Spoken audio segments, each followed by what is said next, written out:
At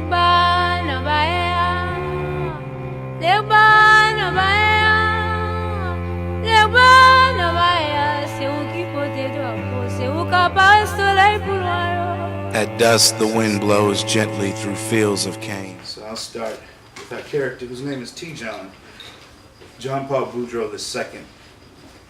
I believe he's about 8 years old. And he's playing with a group of kids in his neighborhood. Ain't your mama pretty? She got meatballs on her titties. Shut up and quit talking about my mama, said Pork Chop. Here, said Raymond Earl, handing me a red Annihilator candy. Now, he had a whole pack of them.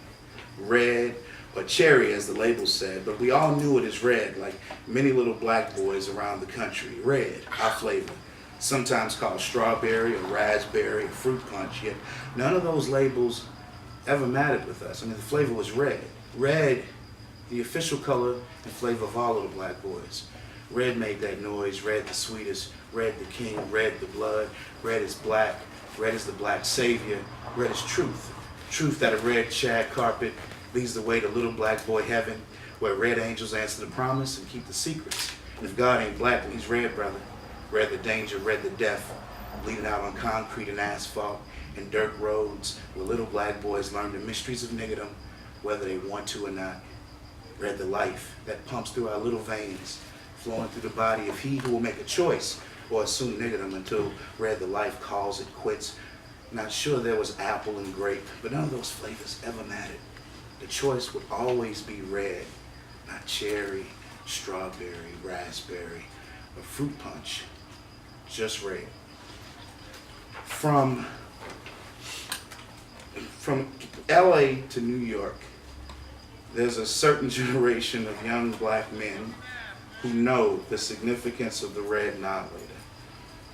It has weight, it's currency. When given, it's a thoughtful gift. It can be stolen out of a lunch pail. It can be traded for turns to play kickball or Hot Wheels cars. This was the currency. Now, the other thing that's a little interesting is our character's father, and I should probably give you a little more of what's going on in the story. T. John's father is a cowboy. He's part of the black amateur rodeo circuit in Texas, which my father was as well. So one of the things that I realized, some of the things I've taken for granted that people are aware of, a lot of folks find interesting. You know, I would tell friends who feel me here now, say, you know, my dad was a cowboy. I'm like, yeah, for real. Then I'd show them buckles and pictures. I'm like, whoa, your dad really was a cowboy. Like, yeah, competitive. And what does that mean in kind of rural society? And when we talk about the Gulf Coast, we're talking about agricultural systems, people who are a generation or two removed from sharecroppers and farmers. My father's family, in fact, were sharecroppers when he was growing up in Louisiana. The book deals with, just to finally answer that question, several generations of young men who are what we call traiteurs, or faith healers, or treaters.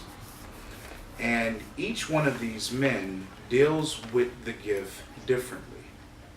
T. John is discovering that he has this gift. His father is kind of the reluctant guide, if you will. And eventually, he ends up getting other types of guides. And I'll just leave it at that, and we'll explore that in a minute. There's the traiteur deals with what we call the right hand.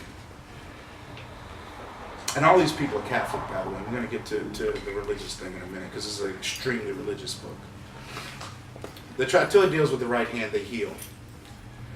But the particular line of men that this kid comes from also knows how to deal with the left hand. Now, when you go to Louisiana, you can, in between Lake Charles and Baton Rouge, everyone knows someone who's a traiteur. This is what he says about who he is and how Creoles view voodoo, since if you tell someone you're Creole, they say don't eat the red sauce, or they figure you're going to work a root on them or whatever. Every Creole does not know voodoo or hoodoo or whatever the hell else they're peddling in New Orleans. In fact, most Creoles are scared to death of the thought of it, as many unfamiliar people are.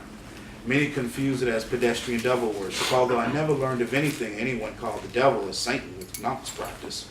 And academics and ballyhoos in the French Quarter had sold the popular consciousness on the vague idea of New Orleans hoodoo, practiced by spell-casting quadroons who sought revenge or profit, all part of the bullshit associated with my people due to profit-seeking sensationalists in the New Orleans Tourist Bureau who marketed Cajun and Creole as basically the same thing, and that gumbo is red unless you add filet.